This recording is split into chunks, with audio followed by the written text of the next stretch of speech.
बिस्मिल्लाहिर्रहमानिर्रहीम। अस्सलाम वालेकुम नाज़रीन, ऐसी सूरत हाल पैदा हो गई और ऐसी वजूहात दस्तयाब हो गई हैं जिनकी बदौलत या जिनकी बिना पर बनी गाला के उस अड्डे के ख़िलाफ़ फ़ैसला कुन इक़दामात का रास्ता हमवार हो गया है, जहाँ पाकिस्तान के ख़िलाफ़, पाकिस्तान के इस्तेहकाम के ख़िलाफ़, फ़ौज के ख़िलाफ़, हुकूमत के ख़िलाफ़, माशरे के ख़िलाफ़ साज़िशें की जाती हैं। और सब ने देख लिया है कि पाकिस्तान को अनारकी के रास्ते पर चलाने के लिए यहाँ से कितनी कोशिशें की गई। और अब ये जो ताज़ा वाक़या हुआ है, इमरान खान और उसके प्रिंसिपल सेक्रेटरी जब वज़ीर आज़म था महमूद खान के दरमियान जो बातचीत हुई, उसको आपने सुन लिया, सारी दुनिया ने सुन लिया। और किस तरह साजिश का बयानिया घड़ने का फ़ैसला इस मीटिंग में किया गया।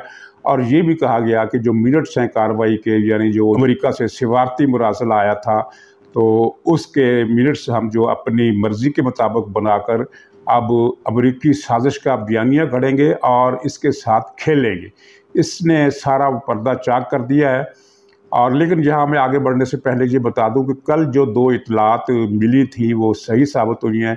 एक इतला में ये बताया गया था कि कुछ इन्फॉर्मेशन इदारों को मिली है कि जिनसे पता चलता है कि कुछ बाकियात बाकी है। ये इशारतन मैंने बात की थी और आज भी इशारतन कह रहा हूँ, उसकी तस्दीक हो गई है। यानी जो अंदरूनी हाथ है वो पीछे है। और दूसरा ये कि एक जो कॉन्फ्रेंस मुलतवी हुई है, इसके बाद कुछ अहम फैसले किए गए हैं और उनको ये इत्तला मिल गई थी कि इमरान खान इस नेटवर्क का हिस्सा है या बहुत करीबी ताल्लुक़ है इसका। इसकी तस्दीक असल में हुआ ये है कि जब ये डार्क वेब की बात चली तो इदारों का ध्यान और हुकूमत का ध्यान भी कुदरती तौर पर उस पाकिस्तानी इदारे की तरफ गया।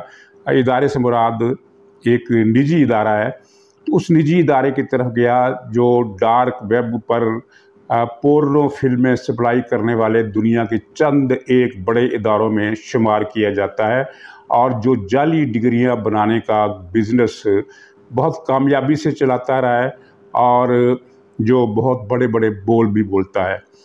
तो उसकी तरफ गया और अब ये इत्तलाआत पहुंच रही हैं कि कुछ न कुछ पेशरफ्त हुई है और बड़ी ठोस पेशरफ्त हुई है, जिसके नतीजे में शायद आज या कल तक वो मुकम्मल जो नेटवर्क है इनकी इल्म में आ जाएगा, वो कहाँ कहाँ से ऑपरेट कर रहे हैं। तो इनका ताल्लुक जो है ये पोर्नोग्राफी की इंडस्ट्री वाले और जाली डिग्रियों की तकसीम और तैयारी का बड़ा बिजनेस करने वाले इदारे जो अब खैर से मीडिया का हिस्सा है। और किसी को ये बात समझ में नहीं आ सकती कि इतना बड़ा नेटवर्क जो पाकिस्तान के मफादात के ख़िलाफ़ काम कर रहा है, पाकिस्तान को बदनाम कर रहा है और भारत के एजेंडे को पूरा करने के लिए, अनारकी फैलाने के लिए अपने प्रोग्राम करता है, उस पर हाथ क्यों नहीं डाला जा रहा। लेकिन अब जैसा कि मरियम नवाज़ साहबा ने इशारा दिया है कि इन वाक़यात के बाद जबकि इमरान खान की गद्दारी साबित हो गई है, उनके अल्फाज हैं कि अब इमरान खान को निशाना इबरत न बनाना पाकिस्तान के लिए सख्त नुकसान का बायस होगा। और ये हकीकत है कि निशाना इबरत बनाने की तैयारी जो है वो अब शुरू की जा रही है। और राना सनाउल्लाह साहब ने भी, वज़ीर दाखिला ने एक बयान दिया जिसमें कहा है कि महमूद खान को, जो प्रिंसिपल सेक्रेटरी था इसका, इमरान खान का, उसको पकड़ने की ज़रूरत नहीं है, लेकिन इमरान खान को पकड़ा जाएगा। दरअसल दोनों को पकड़ने की ज़रूरत है, क्योंकि महमूद खान ने भी ये साबित कर दिया है कि वो गैर मुल्की आलाकार है और पाकिस्तान में इंतशार, फसाद, अनारकी और खाना जंगी के जो मंसूबे बनते रहे हैं उनमें महमूद खान का भी हाथ है और शाह महमूद कुरैशी को भी हाथ है। ये सारा ड्रामा जो साइफर वाला बनाया गया, अमरीकी साजिश का बयानिया बनाया गया, इन दोनों महमूदों ने बनाया, एक शाह महमूद, एक महमूद खान। तो कार्रवाई सिर्फ महमूद खान के ख़िलाफ़ नहीं, शाह महमूद कुरैशी के ख़िलाफ़ भी होनी चाहिए। यानी ये तीनों शैतान पकड़े जाने चाहिए, कटहरे के अंदर लाए जाने चाहिए। आपको याद होगा जलसे में जब इसने ये साइफर एक ख़त लहराया था, जो कोई साइफर नहीं था, कोई आम कागज़ था, तो उस वक्त इमरान खान की आंखों में आंसू आ गए थे और उसकी आवाज़ भर्रा गई थी। तो उस वक्त बाज़ लोगों ने कहा था कि कितना ज़बरदस्त अदाकार है, लेकिन कुछ लोगों का ये कहना था कि नहीं, वाकई अमेरिका की साजिश हुई है और उसी साजिश की वजह से ये रो रहा है। अब पता चल गया सबको कि कितनी बड़ी अदाकारी की थी। یعنی اداکاری میں بھی اس کا جواب نہیں ہے، مکاری میں بھی اس کا جواب نہیں ہے، جھوٹ میں بھی اس کا جواب نہیں ہے، سازش کرنے میں بھی اس کا جواب نہیں ہے، بے ایمانی اور بددیانتی اور کرپشن میں بھی اس کا جواب نہیں ہے، دغا بازی اور دھوکے بازی اور فریب میں بھی اس کا جواب نہیں ہے، اور کرپشن میں بھی اس کا جواب نہیں ہے۔ اس کے پرسوں ترسوں اس کا پھر ایک بہن کا اسکینڈل آیا جس نے 50 کروڑ روپے کا ڈاکہ مارا، اور یہ 50 کروڑ کا ڈاکہ تو اس فیملی کے لیے کوئی چیز ہی نہیں ہے۔ وہ فرہ گوگی نے تو 87 ارب روپے کا ڈاکہ مارا ہے، فرہ گوگی، جس کے بارے میں عمران خان نے کہا تھا کہ یہ میری فیملی کی ممبر ہے۔ عثمان بزدار اس میں شامل ہے، فرہ گوگی کی 6 سہیلیاں شامل ہیں، وہ جن کو 7 سہیلیوں کا جھمکا کہا جاتا ہے، غلام فرید مانیکا وہ شامل ہے، اس کے بیٹے شامل ہیں، اس کی نئی بیوی شامل ہے، اس کے بھائی بھتیجے شامل ہیں، عثمان بزدار کے چاچے مامے تائے سارے اس میں شامل ہیں۔ انہوں نے ملک کو جس طرح لوٹا، پنجاب کو اور ملک کو، اس کی حد ہی نہیں ہے۔ تو ناظرین، اب یہ ثابت ہو گیا، معلوم ہو گیا ہے کہ اس سازش کے پیچھے کون سا نیٹ ورک تھا۔ یہ جو آڈیو لیکس ہوئی ہے، یہ اس کا نیٹ ورک بھی پتہ چل چکا ہے، اس نیٹ ورک کے عمران خان سے تعلق کا بھی پتہ چل چکا ہے، اور اس کا بھی پتہ ظاہر ہے کہ چل چکا ہے جو ان سب کے پیچھے ہے، اور ابھی تک عمران خان کو کمک فراہم کر رہا ہے ریگستان کے ٹیلوں کے پیچھے سے۔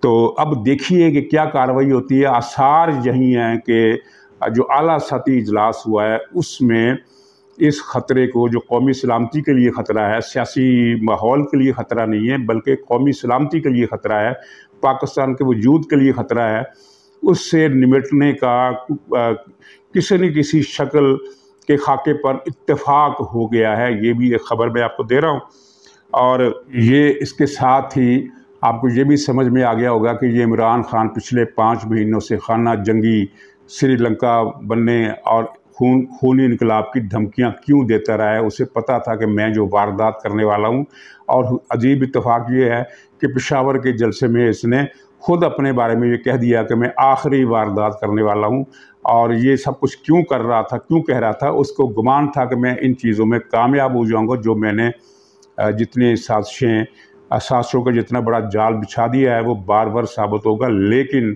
وہ کیا کہتے ہیں کہ اللہ تعالیٰ سازشوں کو ناکام کرنا چاہے تو اسباب خود بخود پیدا ہو جاتے ہیں۔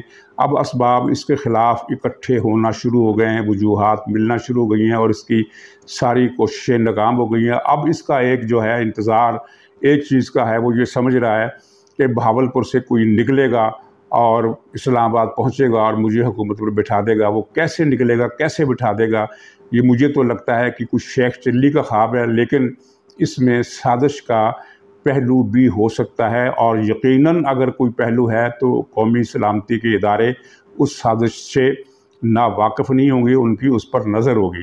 تو ناظرین، عمران خان کا یہ جو کھیل تھا امریکی سازش کا، یہ پٹ گیا، اور اس کھیل سے یاد آیا کہ اس نے 2013 کے انتخابات میں ایک 35 پنکچرز کا بھی ڈھول اسی طرح پیٹا تھا، اور بہت سارے لوگوں نے اس بیانیے پر اعتبار کر لیا تھا کہ واقعی 35 سیٹوں پر بڑی دھاندلی ہوئی ہے، ورنہ عمران خان کی سیٹیں 65 ہو جاتی، 30 ملی تھیں عمران خان کو۔ لیکن وہ پھر کتنے برس بعد خود عمران خان نے مانا کہ وہ ایک سیاسی بیان تھا، اور اس جھوٹ کو گھڑنے والا وہ شاہد مسعود، اس نے بھی اعتراف کر لیا کہ ہاں یہ جھوٹ میں نے گھڑا تھا۔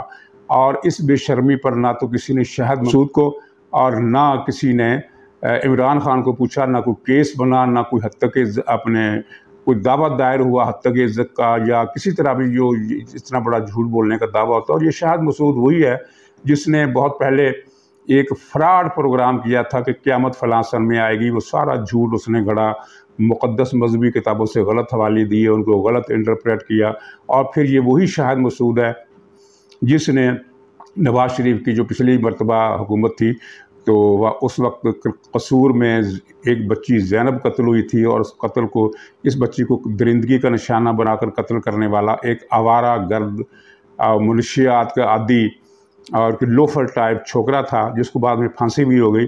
تو اس نے پھر یہ جھوٹ گڑا کہ یہ جو لوفر ٹائپ غریب غربا نظر آنے والا آوارہ نوجوان ہے، اس کے کئی ارب ڈالر کے غیر ملکی اثاثے، اور میرے پاس ان کے پکے ثبوت ہیں جن کو چیلنج نہیں کیا جا سکتا۔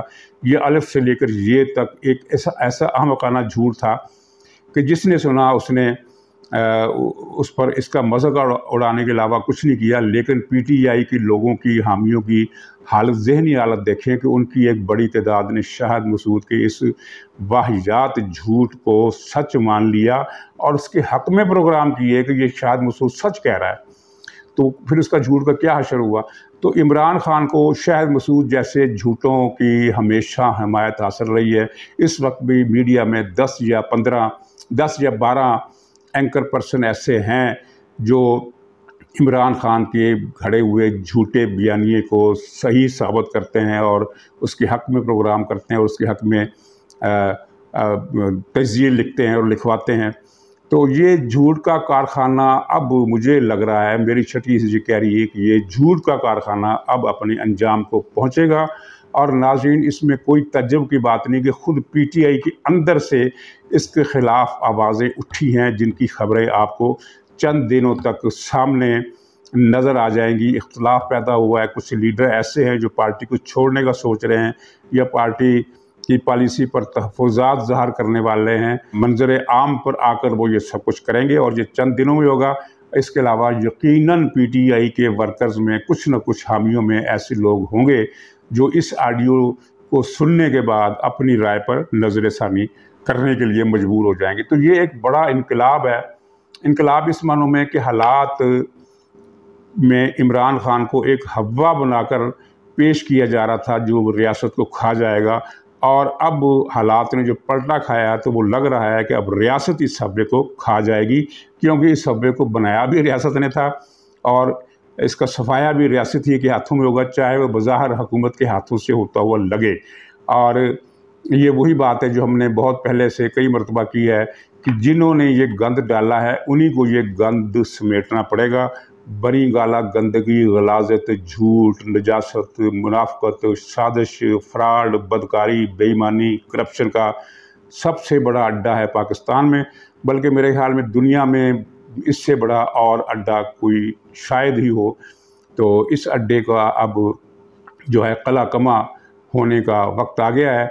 जिस तरह वो हसन बिन सबा ने इसी तरह का एक बनी गाला बनाया था ईरान के पहाड़ों में, किला अलमूत, तो उसका सफाया फिर एक लश्कर ने किया था और वो पूरे के पूरा ग्रुप फिदायीन का साफ़ कर दिया गया था। तो जहाँ भी इस तरह की सफाई होने वाली है, जिस्मानी तौर पर किसी को एलिमिनेट करने की तरफ इशारा नहीं है, लेकिन ऐसे इक़दामात किए जाएंगे कि जिससे ये लश्कर झूठों का लश्कर जो है ये तितर बितर हो जाएगा और कुछ इनमें तौबा कर लेंगे और कुछ जो हैं वो अपनी सज़ा किसी न किसी अंदाज में काटेंगे।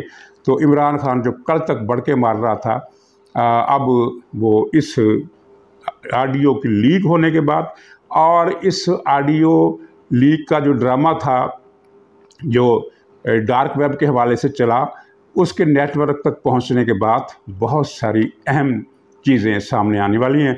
तो नाज़रीन, इजाज़त दीजिए, इंशाअल्लाह अगले ब्लॉग में फिर हाज़िरी होगी। तब तक के लिए खुदा हाफ़िज़। लेकिन अच्छा, अब हमने सिर्फ खेलना है, नाम नहीं लेना अमरीका, बस सिर्फ खेलना है इसके ऊपर कि ये डेट पहले से थी। आज नई जो चीज़ आएगी ना कि वो जो लेटर, मैं सोच रहा था साइफर का एक मीटिंग मेरे ख्याल है कर लेते हैं। देखें, अगर आपको याद हो ना तो उसमें आखिर में एम्बेसडर ने लिखा हुआ था कि डिमांड है, तो डिमांड नहीं भी देना, लेकिन एक इंटरनल मीटिंग करें। मुझे मैंने रात को बड़ा सोचा इसका, क्योंकि मुझे आपने कहा कि शायद उन्होंने उठाया ना, फिर मैंने सोचा करना how to cover all this.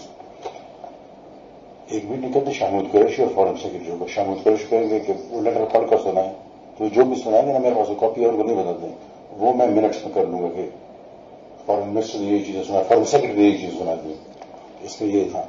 फिर इसका एनालिसिस करो, फिर एनालिसिस अपनी मर्जी के मिनट में कर देंगे ताकि ऑफिस के रिकॉर्ड में मिनट करो। एनालिसिस ये होगा कि ये इनडायरेक्ट थ्रेट है अगेंस्ट डिप्लोमेटिक, वो है डिप्लोमेटिक लैंग्वेज में इसको थ्रेट कहते हैं, इन्होंने ये किया, मस्टर्ड की चीजें, वो देखें मिनट्स तो फिर मेरे हाथ में है ना, वो तो जिस तरह वो करेंगे तो we will draft the minutes. तो किस किस को बुलाएं इसमें? शाह महमूद, आप में और सोहेल, बस ठीक है, खाली करते ताकि वो चीज रिकॉर्ड में आ जाए।